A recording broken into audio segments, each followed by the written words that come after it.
먹고 죽지 않게 하는 것, 먹고 죽지 않게 하는 것이라는 제목으로 하나님 말씀 증거합니다.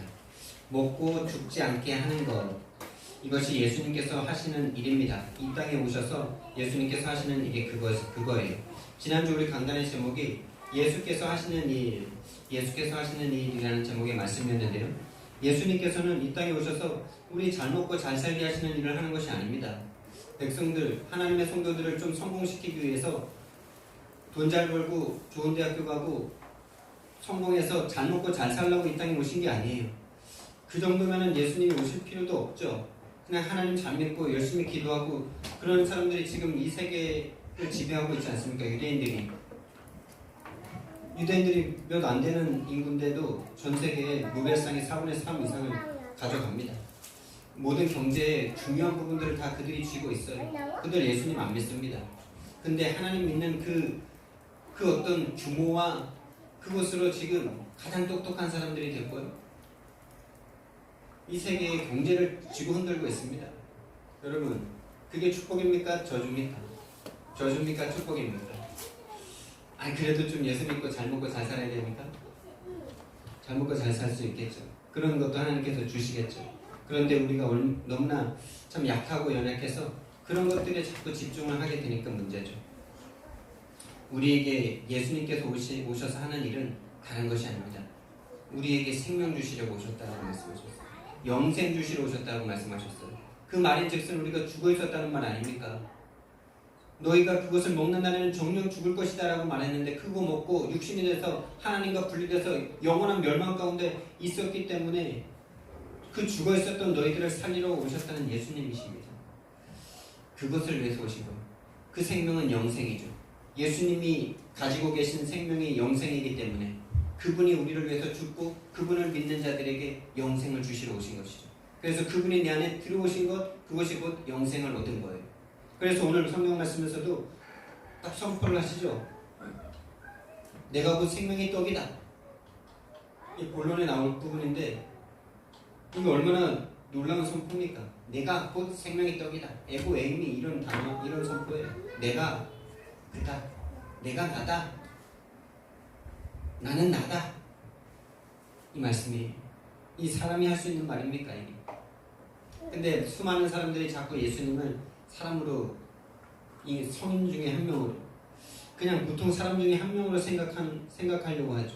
자꾸 예수 그리스도를 하나님의 자리에서 끌어내리려고 해요. 그래서 어떤 신학자가 말을 했죠. 대놓고 말을 했습니다.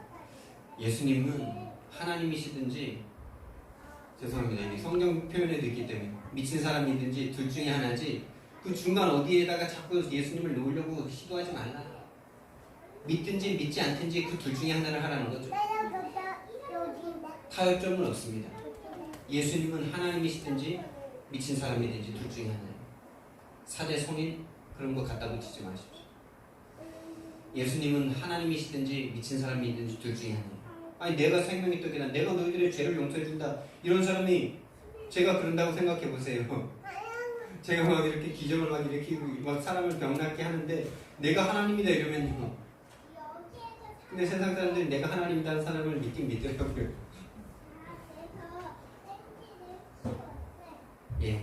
예수님은 하나님으로 이 땅에 오셨습니다. 영원한 생명을 가지고 이 땅에 오셔서 믿는 자들에게 영생을 주시려고 오셨습니다. 그래서 47절 말씀에 진실로 너희에게 이르노니 믿는 자는 영생을 가졌느니. 영생을 이미 가진 줄 믿습니다. 예수님이 영생입니다. 그 예수님이 진짜로 우리 마음속에 정말로 믿어질 때 이 영생의 맛을 볼 수 있는 거예요. 이 영생의 맛을 날마다 보셔야 돼요. 이 영생 얻은 것을 날마다 체험하셔야 돼요. 그게 정상인데 우리는 그 정상적인 삶이 안 되잖아. 예수님이 자든지 깨든지 24시간 너와 함께 하려고 십자가에서 못 박혀 죽으셨다는 그 언약 붙잡고 우리가 함께 교회가 시작했는데 24시간 함께하고 자든지 깨든지 함께 살게 하려고 너희들을 위해서 내가 십자가에 못 박혀 죽었다라고 말씀하신 그 말씀을 붙잡고 있으면서도 우리는 자든지 깨든지 내 문제 걱정, 육신 걱정, 물질 걱정, 성공 걱정 여기에 빠져있죠. 영생이신 예수님, 영생의 생명을 날마다 만나시기를 예수님 이름으로 축원드립니다. 그분을 기다리는 믿음의 기다림을 우리는 매일마다 시작하셔야 돼요. 매일마다 그분이 나에게 생명으로 역사하시기를, 그분이 주신 이 생명이 생명으로 또한 현장에서 전달되기를, 생명이 생명 낳는 그 일과 그 일이 우리의 삶 가운데 일어나기를 우리는 매일마다 기다려야 됩니다. 내 안에 생명이 있는지, 내 안에 생명이 있는지 내가 스스로 어떻게 할 수 있습니까? 물론 이 생명 때문에 막 힘이 나고 기쁘고 감사하고 감격하고 이것이 시작입니다. 평안과 감사가 넘치고, 어떤 문제와 사건이 있어도 이미 영생이라는 걸 받아버렸기 때문에, 어떤 문제 있어도 난 죽음을 해결받았기 때문에 어떤 문제도 문제 아니다라는 그 확신과 감사와 감격이 있는 상태 속에서 뭐 가져와야 됩니까? 이 생명이 있으면 생명으로 전달되는 그것까지 와줘야 되겠죠. 내 안에서만 우리는 계속 머물고 있지 않습니까? 정말 하나님이 천하보다 귀한 한 영혼을 나에게 붙일 수밖에 없는 그런 상태다.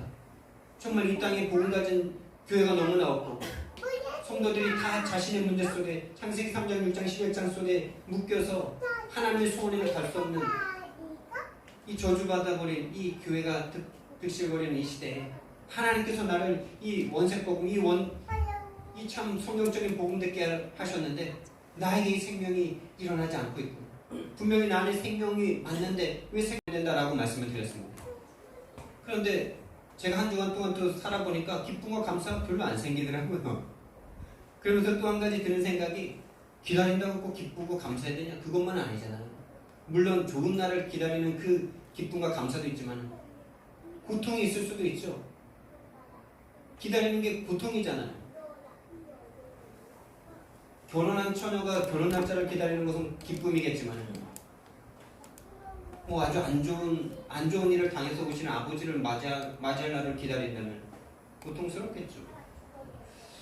근데 제가 새벽 기도 때 한번 말씀드린 것 같은데, 기쁨이든 고통이든 막연함으로 기다리든 어쨌든 기다린다는 그 상태의 포인트는 뭡니까? 거기에 집중되어 있다는 거죠. 그것을 기다린다는 것은 그것을 바라고 있다는 거잖아요. 근데 우리는 사실적인 그런 기다림이 안 되잖아요. 그냥 포기해버리고 그냥 다른 거에 집중하고 있으면서 우리는 기다린다, 시간이 지나가니까 기다린다 이렇게 생각하고 있잖아요. 그러면 그래서 기다림이 믿음의 표현이에요. 우리가 믿음이 있다라고 말하는데 기다림이라는 것이 기다릴 수 있는 사람이 믿음이 있는 거예요. 여러분 정말 믿음이 있습니까? 정말 하나님에 대한 믿음이 있습니까? 정말 하나님께서 내 인생을 전도하는 사람으로, 전도자로, 성경적인 전도운동할 전도제자로 세우실 것에 대한 믿음이 있습니까? 그럼 거기에 집중되어 있을걸요? 그게 정말 믿음이라는 거예요. 정말 믿는다면 거기에 집중되어 있는 게 맞는데, 그래서 이 기다림이라는 단어는 믿음이 있느냐 없느냐를 볼 수 있는 가장 중요한 단어예요.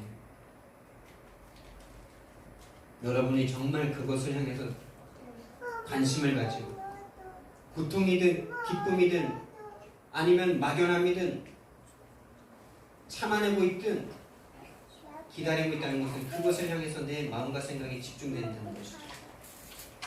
그래서 여러분들이 이번 한 주간에도 정말 내가 집중되고 있는가, 하나님의 소원과 계획에 내가 집중되고 있는가, 이것을 확인하시면서 정말 기다릴 수 있는 저와 여러분 되기를 예수님 이름으로 축원드립니다. 하나님께서 집중훈련을 통해서 정말 우리에게 너무나 많은 은혜를 주셨는데, 이렇게 정말 어제 엊그제 최 목사님을 통해서 우리에게 주신 말씀들, 너무나 귀한 말씀들, 너무나 감사한 말씀들이 참 많았지만은 정말 이거는 뭐라 그럴까요? 영적인 실제를 보게 하는, 영적인 실제가 믿어지는 그런 말씀이었다라는 생각이 들어요. 많은 말씀들을 너무나 많이 들었는데 생각이 잘 안 나. 그런 거 좀 느끼지 않으셨습니까? 말씀의 은혜 처음부터 끝까지 다 됐는데 말씀이 구체적으로 딱 생각이 나든가요? 제가 오늘 아침에도 그거 뭔 말씀을 되게 많이 은혜를 받았는데 구체적인 말씀이 생각 안 나서 노트를 펴보고서야 말씀이 생각이 나더라고요. 근데 중요한 거는 은혜를 받았어요. 근데 이 은혜는 정말 영적인 메시지이기 때문에, 영적인 것이기 때문에 너무나 중요한 시간이었어요. 그래서 지난주에 여러분들이 받은 훈련 메시지를 계속 좀 들으세요. 마지막 주간으로 주신 이 말씀 계속 들으세요. 영적인 메시지예요. 그 중에서 가장 정말 제 마음에 왔던 것 너무나 많지만은 믿어지는 은혜, 이거. 여러분, 우리가 지금 사탄이 우리를 속이고, 지금도 우리를 사탄이 속이고, 지금도 우리가 사탄에게 공격당하고 있다는 걸 알지만 다 알잖아요, 여러분. 다 알잖아요. 근데 믿어집니까? 이게 참 웃긴 말이죠. 아는데 믿습니까, 정말? 사탄이 여러분들을 속이고 공격하고 있다는 사실을 믿습니까? 안 믿더라고요. 안 믿어요. 아는데 안 믿어요. 최 목사님이 12년 만에 그것을 믿음으로 딱 왔다는 그 말을 할 때, 자기가 복음전에서 치유받은 이 귀신 들린 여자가 지금 최 목사님이 큰 어떤 심적 고통 가운데 있을 때 이 귀신 들린 여자가 막 위로를 해주는 그 위로가 막 공감이 되고 막 감사한데, 하나님께서 그때 사인을 딱 주신 게 지금 네 사탄이 네 가지고 노는 거야, 네 속이는 거야 라는 그 딱 어떤 사인이 왔을 때, 악수를 하고 있는 그 여자에게 지금 나 갖고 노냐? 이랬을 때 그 여자가 뭐라고 말했습니까? 안 속네. 그 사건을 계기로 사탄이라는 것이 믿어지고, 사탄이기 때문에 내가 할 수 없고 예수님께서 하셔야 된다. 이 영적 실제에 대한 이 말씀, 여러분 진짜 믿음과 아는 것은 완전 다릅니다. 믿어지는 은혜가 있기를 예수님 이름으로 축원드립니다. 그래서 이 믿음이라는 단어가 제가 계속 묵상하는 단어인데, 최근에 그래서 네이버에 이 믿음이라는 단어를 한번 찾아봤어요. 네이버 참 무식하더라고요. 네이버만 무식한 게 아니라 국어사전 자체가 무식하겠죠. 뭐라 그러냐? 어떤 것을 믿는 마음이, 믿음이라는 것을 찾아봤는데 그냥 믿는 마음이래. 믿음이 뭐냐니까 믿는 마음이래. 다시 똑같은 질문을 또 하게 만들죠. 두산 백과 쪽으로 가니까, 거기 좀 철학적으로 가니까 이런 믿음이 조금 나오더라고요. 어떤 실상의 어떤 사실로 증명되지 않았지만 그것을 믿는 마음의 상태. 까먹었네요. 기억력이 안 좋아가지고. 뭐라 그러냐? 어떤 것이 참이라 생각되는 심적 표상이나 태도를 말한다. 어떤 것이 참이라 생각되는 심적 표상이나 태도가 믿음이다. 잘 이해는 안 되지만 뭔지 알겠죠? 근데 그 이전에 표현이 뭐라 그랬냐면, 사실적으로 확실한 경험적 증거의 존재에 유무와는 상관없이 라는 게 있어요. 어려운 말 다 잊어버리셔도 되고요. 이 믿음이라는 것은 참 정의하기가 참 어려워요. 왜? 믿음은 우리에게 있는 것이 아닙니다. 그래서 믿음이라는 것을 제 나름대로 이렇게 생각해 보니까, 믿음은 어떤 상태, 철학적 용어에서 나온 것처럼 상태. 어떤 상태입니까? 정말 여러분이 믿으면 어떤 상태가 됩니까? 평안해요. 두렵지 않아요. 여러분 안에 두려움이 있다는 건 믿음이 없는 거예요. 그래서 두려우면 형벌이 딴다라고 요한일서에서 말씀하셨죠. 왜? 믿지 않고 있는 거예요. 믿지 않는 거는 지옥이잖아요. 믿지 않으면 천국 못 가잖아요. 그게 형벌이죠. 그게 두려움이에요. 그래서 정말 믿으면요, 두려움이 사라져요. 내 문제는 아직 산더미 같이 있는데 마음이 평안해진다라는 그 간증들 많이 들어보셨죠? 그게 믿음이라니까요. 믿음은 어떤 말로 정의가 잘 안 돼요. 그냥 상태예요. 그 문제는 아직 나에게 산더미처럼 그대로 있는데 하나님이 믿어지니까 그 문제가 나에게 더 이상 영향력을 행사를 못해. 두렵지 않고 평안하고 감사하고 막 뭔가 될 것 같고 막 안식이 찾아오고요. 두렵지 않아지고 근심과 염려가 더 이상 되지 않는 상태가 바로 믿음의 상태입니다. 그럼 믿음의 상태가 저와 여러분에게 있기를 예수님 이름으로 축원드립니다.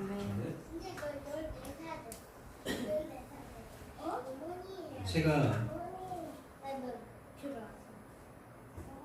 이 하나님의 응답이 지금 우리 함께 교회 가운데 또 제 인생 가운데 많이 시작되고 있는데, 하나님의 은혜와 응답 가운데 많은 전도 현장을 다니고 있죠.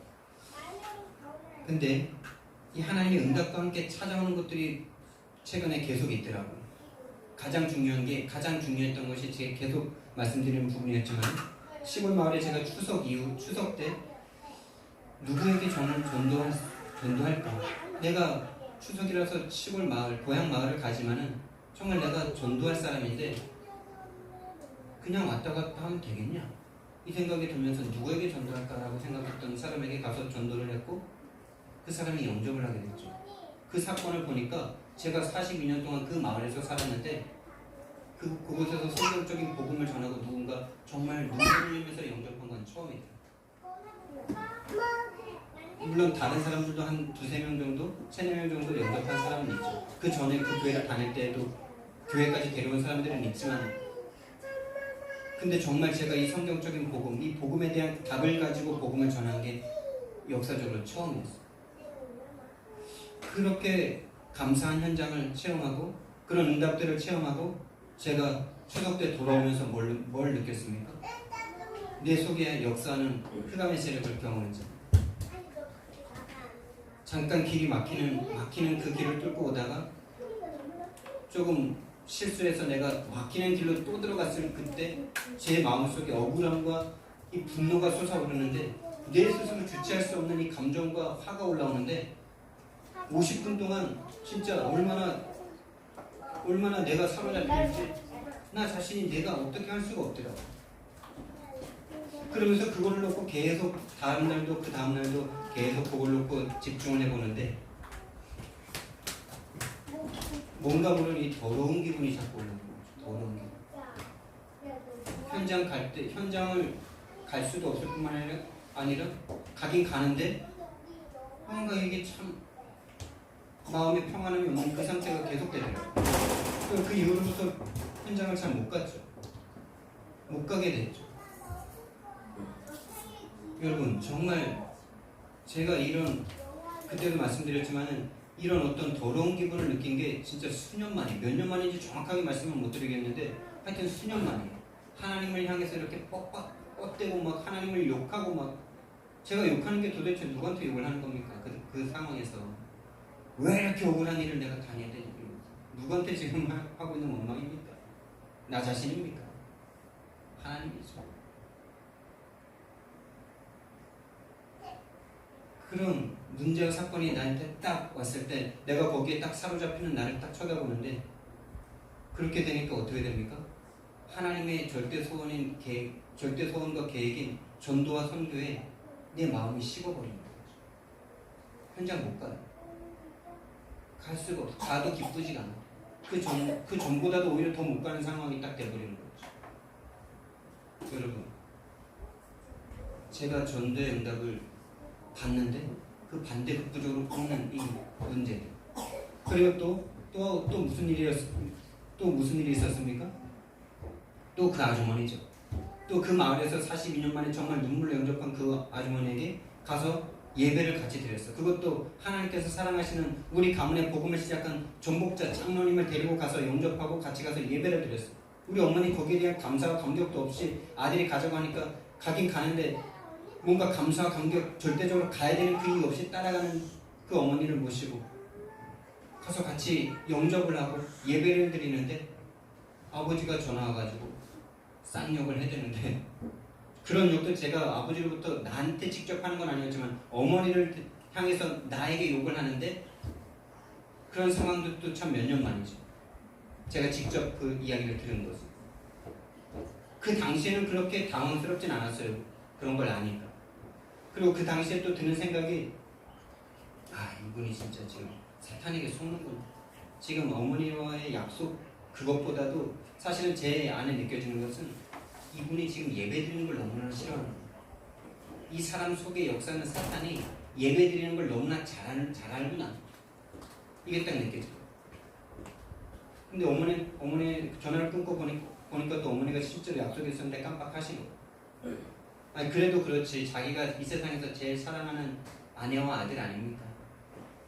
그 사람들에게 죽이네 살리네 다 죽여버린다 이런 말을 전화기에다 대고 오래오래 소리를 지르면서 그 단어 여러분이 한 단어만 들어도 여러분 아연실색입니다.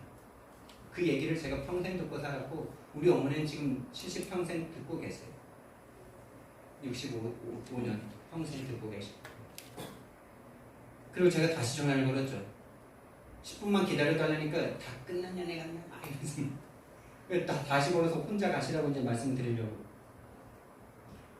이제 혼자 가시려고 가세요. 그러니까 또 거기서 또 쌍시옷과 발과 막 날라오세요. 그래서 제가 마지막 아버지 정신 좀 차리세요.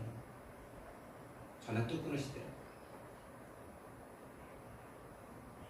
그 마을에 지금 한 영혼이 42년 만에 복음을 전하고 돌아왔는데 거기에 기쁨을 못 느끼는 장로님,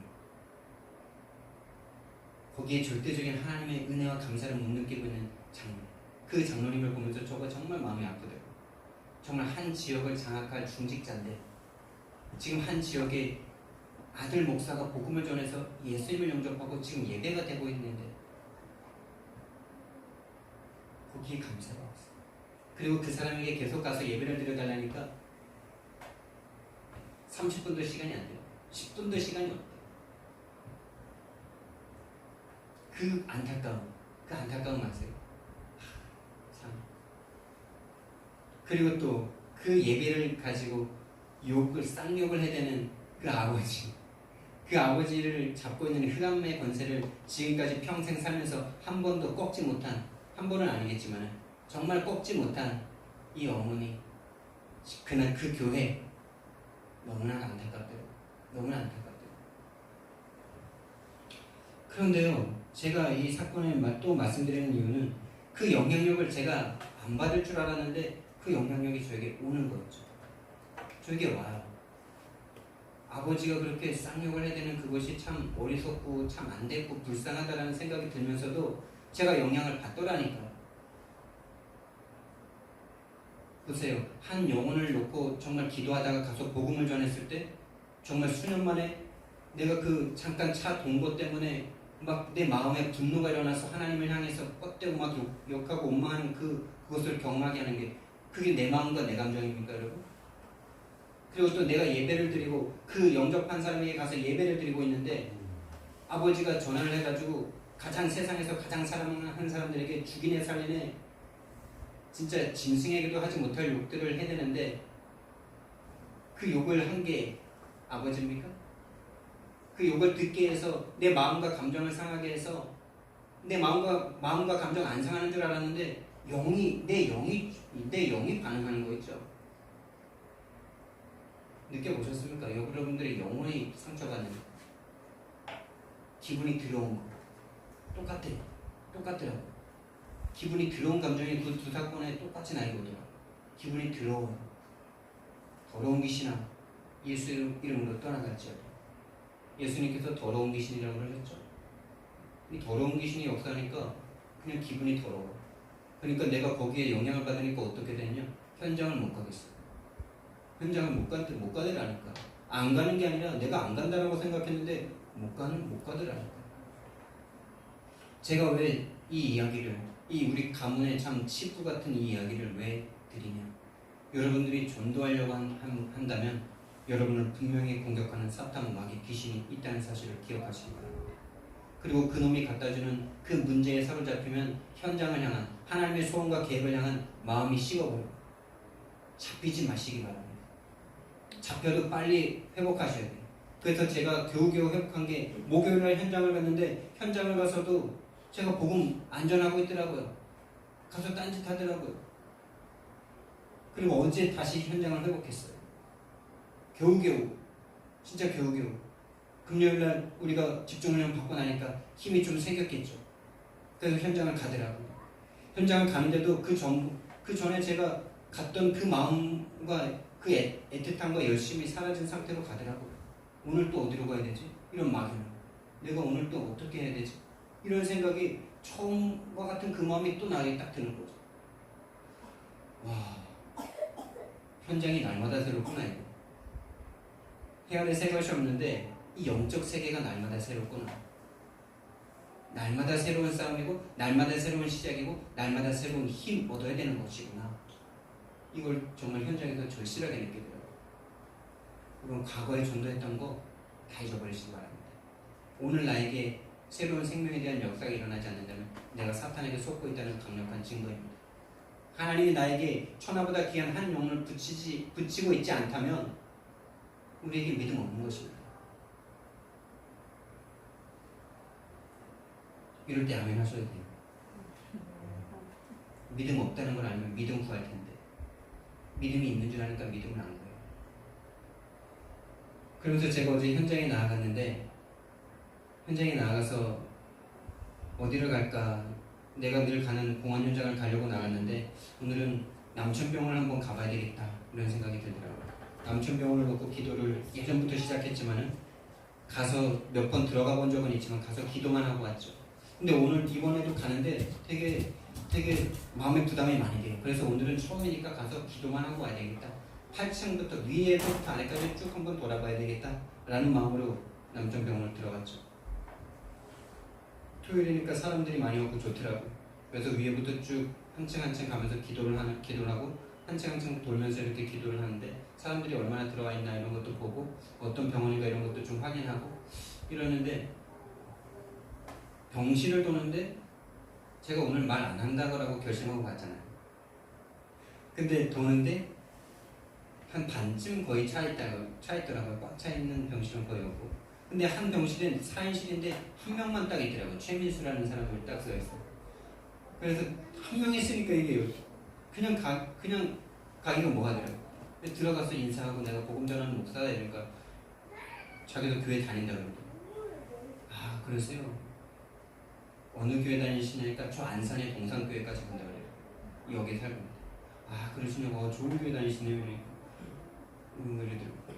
근데 혹시 구원의 확신은 있으세요? 이러니까 구원의 확신이 없대요.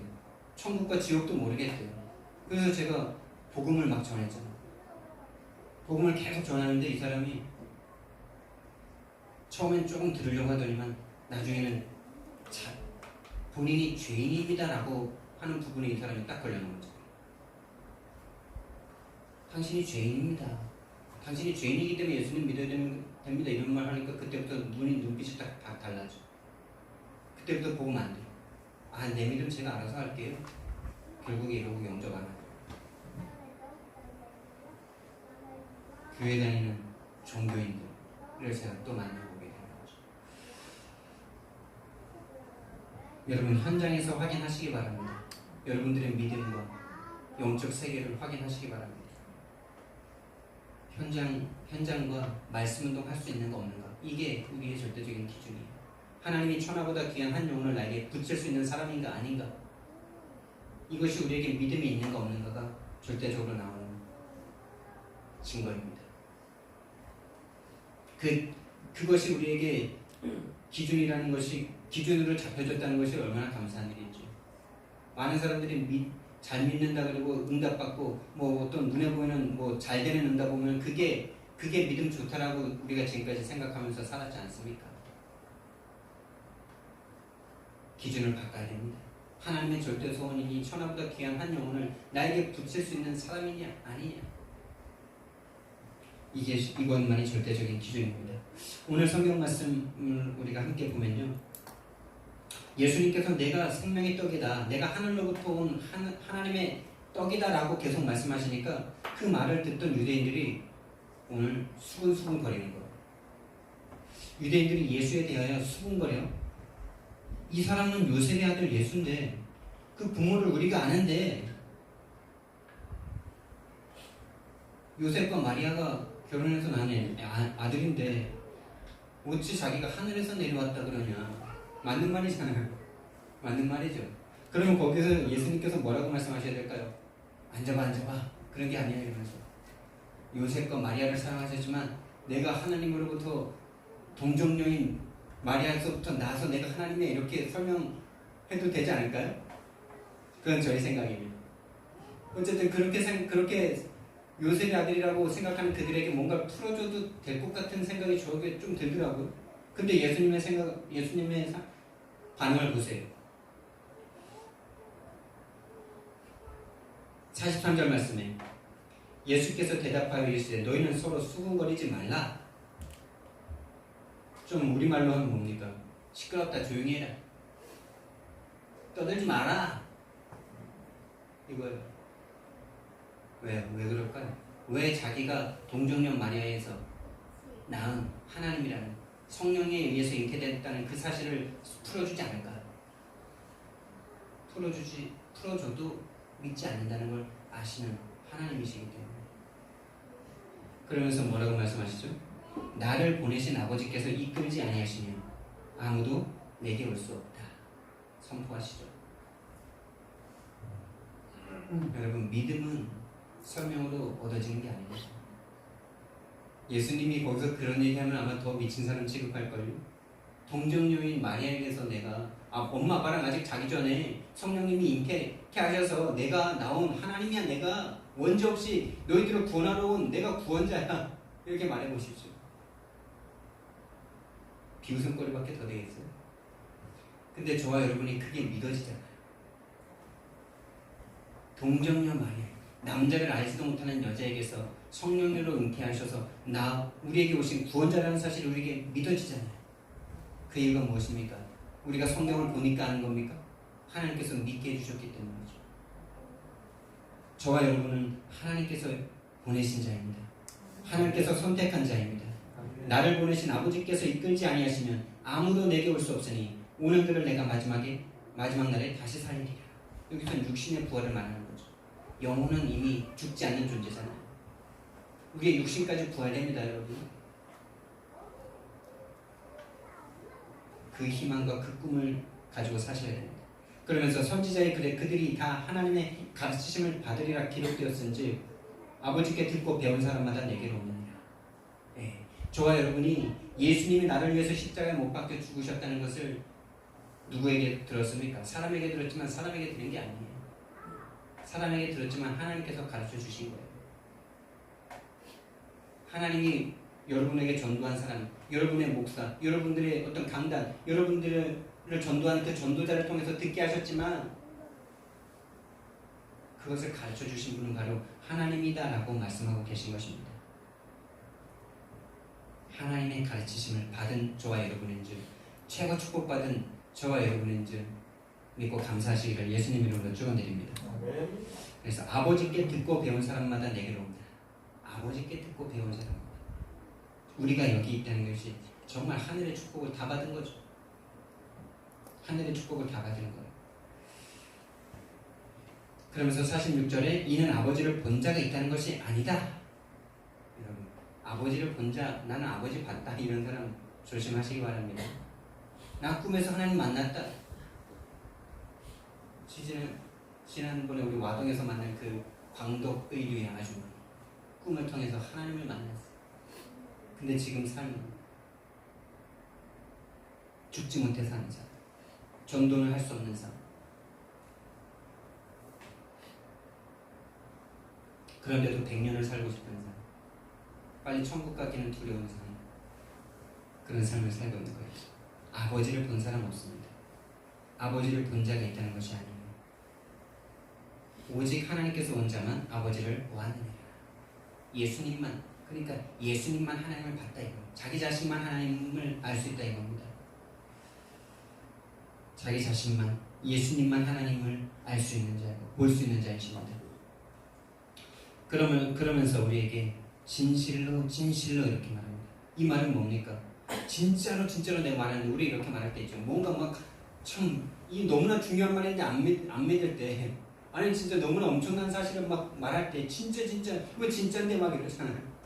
진짜로 내가 말하는데 이거 진짜, 이거 사실이에요, 이렇게 말합니다. 여러분, 그렇게 진짜로 내가 말하는 이 예수님께서 우리에게 하시는 말씀이 뭐예요? 너희가 영생을 가졌다는 거다.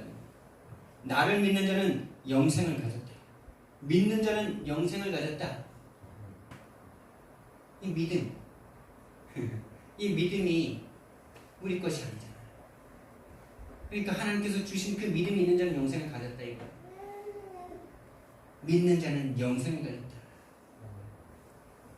예수님이 우리에게 들어온 사람, 예수님이 믿어진 사람, 이미 천국 백성, 천국을 가졌고 영생을 가진 하나님의 사람들입니다. 내가 곧 생명의 떡이다. 내가 곧 생명의 떡이다. 너무나 멋진 선포죠. 예수님만 할 수 있는, 하나님만 할 수 있는 이 선포. 예수님은 하나님이십니다. 하나님이 저와 여러분을 구원하기 위해서 이 땅에 생명을 주시려고 이 땅에 내려오신 하나님이신 줄 믿으시기를 예수님 이름으로 축원드립니다. 아멘. 너희 조상들은 광야에서 만나를 먹었어도 죽었거니와 이는 하늘에서 내려오는 떡이니 사람으로 하여금 먹고 죽지 아니하게 하는 것입니다.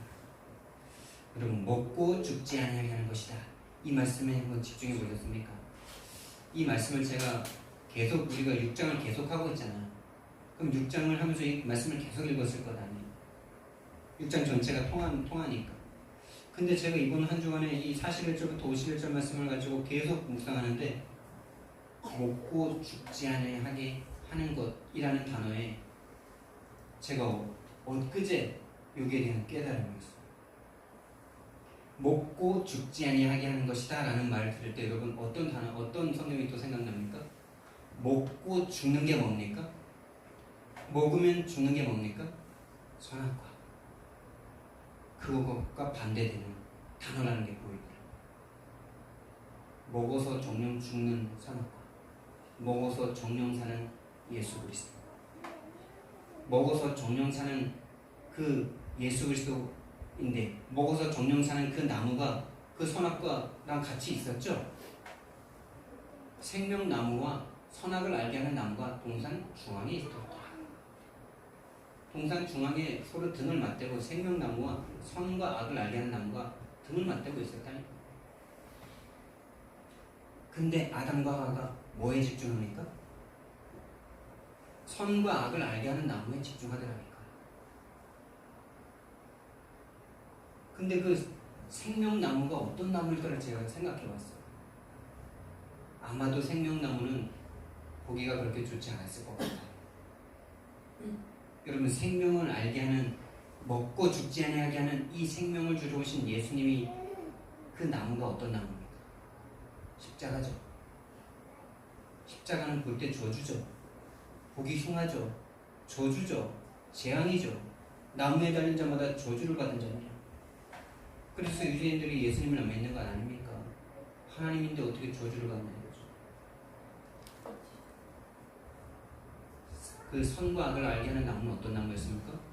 너무나 아름다워요. 어느 정도 아름답냐? 영적인 지혜까지 줄 만큼 아름답게 보여요. 이것만 있으면 끝날 것 같은 거예요. 하와가 뭐라고 표현합니까? 그걸, 그 나무를 보는데 뭐라 그러죠? 먹음직스럽고 보암직스럽고 그 다음 단어가 중요하죠. 지혜롭게 할 만큼 탐스러운 나무이죠. 지혜롭게 하는 게 도대체 어떤 겁니까 도대체? 지혜롭게 할 만큼 탐스러운 나무. 지혜롭게 할 만큼이라는 단어를 어디에다 씁니까 우리가? 그걸 열매에다 씁니까? 그걸 열매에다가 여러분이 어떤 열매를 보면서 와, 이 열매를 먹으면 내가 지혜롭게 될 것 같다 이런 느낌이 드는 나무 보셨어요? 영적인 상태를 나타내는 거죠. 마귀가 잡고 있는 거예요. 여러분, 세상 이 마귀는 지금도 우리에게 아름답고 좋고 이것만 있으면 될 것 같은 그 좋은 것들로, 육신의 정욕, 안목의 정욕, 이생의 자랑, 이것만 있으면 될 것 같은 그런 것들로 우리를 속이고 있다는 사실을 기억하신 거랍니다. 근데 그 옆에 있는 생명나무는 보기에 흉해. 별로 쳐다보고 싶지도 않아. 삐쩍 말랐어. 근데 열매는 있어. 근데 별로 먹고 싶지 않아. 아니, 그 생명나무와 선악과의 나무가 동시에 있는데 아담과 하와가 거기에 집중한다 할 만큼 십자가 같은 그 나무는 보기도 싫어. 근데 선악을 알게 하는 이 나무, 정령 죽으리라고 하셨음에도 불구하고, 그 말씀을 받았음에도 불구하고 그 나무만 보면 기분이 좋아. 너무 아름다워서 너무 좋아. 그냥 품고만 있어도 그냥 내가 뭔가 될 것 같아요. 야. 이 단어를 보는데 그 말씀이 생각나게 하시는 거죠. 이것을, 이 열매를 먹는 날에는 너희가 정령 죽으리라, 결단코 죽으리라, 반드시 죽으리라 하신 그 말씀. 근데 예수님을 먹는 자는 죽지 아니하게 하는 것이다. 다음 말씀에서는 이 떡을 먹으면, 이 떡이 누구라 그랬습니까? 예수 그리스도를 먹으면 영생하리라. 다른 말로 하면 뭐예요?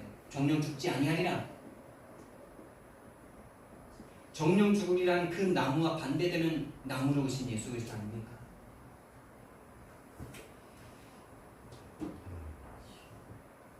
먹고 죽지 않게 하는 것.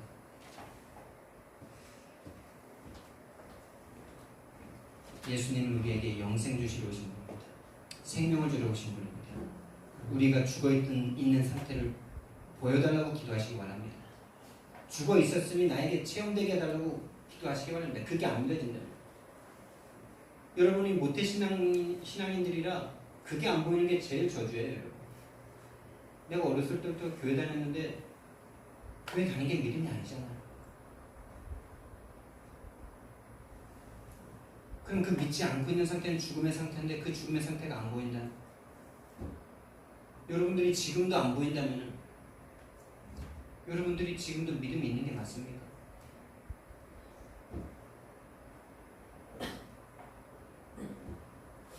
죽어 있었기 때문에 영생이신 하늘의 예수님께서 내려오셔서 자신을 십자가에 달아서 죽어 있는 우리들이 그분을 먹음으로, 그분을 만남으로, 그분을 영접함으로 살게 하신 것 아닙니까? 근데 죽어 있지 않았다라고 말하면 성경에 뭐라 그럽니까? 요한 1서 말씀에 너희들이 죄가 없다라고 말한다면 너희가 하나님을 거짓말하는 자로 만드는 자다.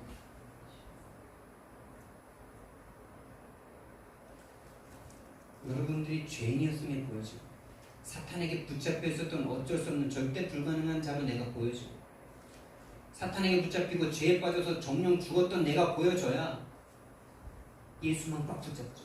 생명나무를 그때에 붙잡죠. 그 전에는 다 눈에 보기 좋은 선과 악을 알게 하는 그 나무에 꽂혀 있는 거예요. 정령 죽으리라는 걸 알면서도 그거에 집중하는 아담과 하와 같이 나도 거기에 집중할 수밖에 없다니까요.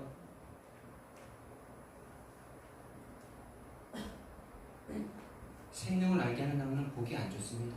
십자가예요. 죽이는 사형틀이에요. 피가 낭자예요. 저주의 나무예요. 그 나무를 보면서 내 생명이 거기에 있음이 보여줘야 됩니다. 이 십자가가 아니면 안 되는 내가 보여줘야 됩니다. 저주와 재앙 가운데 정말 절대 불가능한 나였던 것이 보여줘야 됩니다. 그것이 보여줄 수 있기를 예수님의 이름으로 축원드립니다. 그러니까 선악을 알게 하는 나무는 선악과라는 이름도 아니죠. 근데 어제 그 청년이 선악과를 모르고 있어요. 지금 동산교회를 8년 다녔다 그러더라고요. 근데 선악과 얘기를 하는데 뭔 소리 하냐고 처음 듣는 소리라고 그러더라고요. 선악과를 말하지 않는 교회.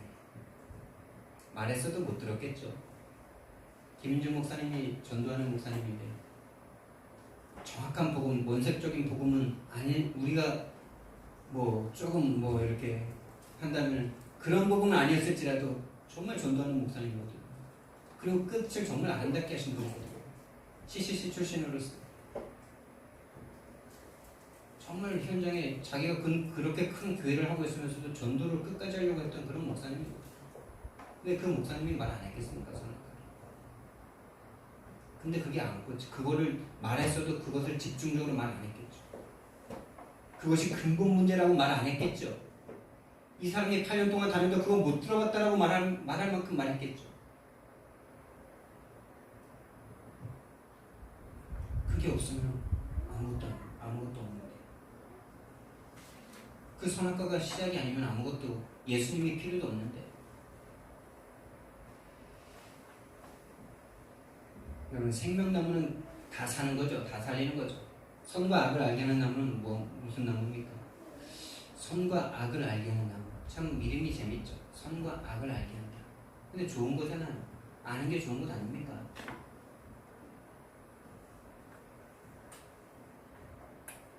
아는 게 좋은 게 아닌 거지. 많이 안다고 좋은 게 아닌 거죠. 하나님만 아는 게 생명인 거죠. 선과 악을 알게 하는 나무는 뭡니까? 자, 판단을 스스로 하기 시작한다니까. 선택과 결정이 거기에서 나온다는 거죠. 근데 그 판단을 하는데 뭐가 기준이 됩니까? 이제는요. 내가 기준이 다 되는 거예요. 내가 기준이 돼서 내 스스로 하나님까지도 판단하는 인간들이 됩니다. 모든 인간들이 다 하나님의 자리에서 모든 기준을 선과 악으로 판단하고 있으니까 이 세상이 전쟁판입니다. 지금 눈에 보이지 않는 전쟁이 지금도 계속되고 있잖아요. 서로 가진 것으로 서로 죽이고 있잖아요. 서로 더 가지려고 서로 죽이고 있잖아요. 못 올라오게 아예 딱 구조적으로 딱 막아버리려고 하잖아요. 내가 누리고 있는 이 권세, 저 밑에 있는 사람들이 못 올라오게 하려고 지금도 수단과 방법을 가리지 않잖아요. 그 속에서 그 권력을 쥐고자 하는 그 권력 다툼이 지금도 아비규환처럼 일어나고 있는 세상 아닙니까? 근데 그 세상 속으로 우리도 자꾸 가고 싶잖아요. 우리도 자꾸 올라가고 싶잖아요. 그 창세기 3장이 예수 이름으로 무너지길 바랍니다. 선악을 알게 하는 것, 선악을 스스로 판단하기 시작함부터 이 세상은 지옥이 된 겁니다. 하나님 없이 내가 하나님 돼서 내가 판단하는 그 세상, 그곳이 바로 지옥입니다. 물론 지옥은 또 있겠죠. 영원한 지옥이 기다리고 있겠죠. 그런데 지금 땅지에 가치롭지 않습니까? 땅에 갇힌 인간들, 하늘의 것을 보지 못하는 인간들, 자기 기준으로 판단하고 선택하고 결정하는 그것이 바로 죄입니다. 이것을 먹기 전에는 어떤 상태였을까요? 하나님의 기준, 하나님의 주인, 하나님이 판단자신 거죠. 그 상태로 우리는 돌아가야 됩니다. 먹으면 영생하리라. 그 다음 구절이 먹으면 영생하리라. 이 떡을 먹으면 영생하리라. 이 떡은 내가 곧 생명의 떡이다. 예수님을 먹으면 영생합니다. 어감은 참 좋지가 않더라고요. 예수님을 먹자 이렇게 말하기가 되게 어감이 좋지가 않더라고요. 자꾸 이런 그 다음 구절이 이제 52절부터 59절까지가 이제 예수님이 어떤 살을 먹고 피를 마시라는 이런 말씀인데 이것 때문에 로마 시대 때 이런 말씀 때문에 막 식인종이다라는 말 듣고 막 핍박도 받았거든요. 꼬투리를 잡는 이 사탄에게 잡힌 인간들이 꼬투리를 잡아서 이 식인종 아니냐 이러면서 막 핍박도 했거든요. 그런데 우리는 예수님을 먹어야 될 줄 믿습니다. 예수님과 살을 먹고 예수님의 피를 마셔야 됩니다. 근데요, 이 말씀에서도 제가 놀라운 것을 발견했어요. 내가 줄 떡은 세상의 생명을 위한 내 살이니라 하시니라. 여러분 이게 참 이해가 되십니까? 내가 줄 떡은 그 세상의 생명을 위한 내 살이니라. 그분의 살이 우리의 생명을 위한 것이래요. 도대체 뭡니까 이게? 그분의 살이 지금 우리에게 있습니까? 그분의 살 우리가 지금 먹을 수 있냐 말이에요. 그분의 피 마실 수 있어요? 그리고 예수님의 제자들도 예수님의 살 직접 뜯어 먹었습니까? 아니잖아요. 그분의 피도 마신 게 아니고. 여기서 저는 성육신을 발견했어요. 그분이 영이신 하나님이신데 살을 입으신 이유가 무엇입니까? 죽기 위해서잖아요. 우리가 당한 이 죽음, 영원한 영벌인 이 죽음이라는 것을 해결하시기 위해서 누군가 죽어주셔야 되는데, 죄 없는 피가 죽어야 되는데, 죄 없는 피는 이 땅에 단 한 사람도 없기 때문에 하나님이신 예수님께서 죄 없는 살로 오신 거예요.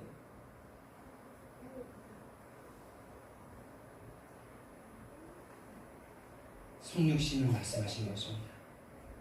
내가 살이 되어서, 내가 육신이 되어서 너희를 대신해서 죽을게. 너희들의 그 죽음의 고통을 내가 대신 짊어질게. 너희들은 나를 믿고 영생하라. 할렐루야. 육신이 되신 이유는 우리를 대신해서 죽기 위해서죠. 죽음이라는 형벌을 하나님에게서부터 치러내야 되니까. 우리가 받은 구원의 전부 아닙니까? 이 은혜가 저와 여러분에게 날마다 새로워지기를 예수님 이름으로 축원드립니다. 생명의 떡이신 예수, 생명나무이신 예수를 날마다 먹으시기를 예수님 이름으로 축원드리고요. 문제에 잡히지 마시고 문제를 가져다주는 사탄 마귀 귀신 세력을 보고 그 문제 속에서도 내가 정말 하나님의 소원인 세계복음화, 전도와 선교에 내가 집중할 수 있는 사람인가 없는가를 확인하는 축복의 기회가 됩니다. 저는 아직 좀 부족하더라고요. 그런 문제 딱 오니까 현장 못 가더라고요. 바로 며칠을 고민하고 말씀 들어야 회복이 되더라고요. 그래서 여러분 말씀 들으시기 바랍니다. 말씀을 녹취하세요. 말씀을 그냥 듣는 것과 녹취하는 거 완전 다릅니다. 그냥 들을 때 뭐가 지나가는지 아세요? 제가 어제 그걸 확인했는데 영적인 메시지가 그냥 지나가더라고요. 다른 말씀들은 그냥 들을 때 들려요. 근데 정말 포인트가 되는 이 영적인 세계를 바꾸는 이 영적인 메시지는 딱 적으려고 할 때 금방금방 까먹어요. 그래서 그 부분을 다시 계속 반복해서 듣게 되더라고요. 그러면 한마디도 놓치지 않고 적을 때요, 여러분들 안에 영적인 세계가 새로워집니다. 우리는 영이 사탄에게, 마음과 생각이 사탄에게 사로잡혀서 자꾸 그런 말씀만 못 듣게 하는 사탄을 이기셔야 되는데 어떻게 이깁니까? 녹취하면서 이기세요. 계속 말씀을 반복해서 들으세요. 그냥 이렇게 100번 듣는 거랑 녹취 한 번 하는 거랑 거의 맞먹을걸요?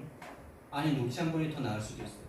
한마디도 빠지지 않고 다 적을 때 그 영적인 메시지가 100번 들어도 안 들릴 수 있어요. 근데 한마디도 안 빠지고 다 적다 보니까 내가 어제 그걸 체험했다. 이 부분 되게 중요한 영적인 메시지인데 다른 말은 이렇게 한 두세 마디 기억하면서 쓰잖아요. 근데 거기는 계속 안 들려. 계속 반복하니까 그때 이게 잡히고 적혀지는 거죠. 한번 해보시기 바랍니다. 거기에 영적 상태가 변화돼요. 문제에 잡히지 마시고 하나님의 소원 속으로 계속 들어가는 믿음의 사람 되시길 바라고요. 그래서 홀로 다락방을 우리가 시작해야 됩니다. 혼자 있는 시간에 다른 것에 집중하는 것이 아니라, 다른 고민과 갈등 때문에 내 영혼이 분열되는 것이 아니라 정말 하나님이 주신 이 영생이신 예수 그리스도를 섭취하는 그 시간, 정말 취하는 그 시간, 내 영혼의 양식을 먹는 그 시간으로 삼으시기 바랍니다. 그래서 정말 천하보다 귀한 한 영혼을 붙일 수밖에 없는 그런 응답과 체험이 있게 됩니다. 그래서 전도하는 다락방이 열려지는 그 응답까지 갈 수 있는 우리 함께 교회가 되기를 예수님 이름으로 축원드립니다.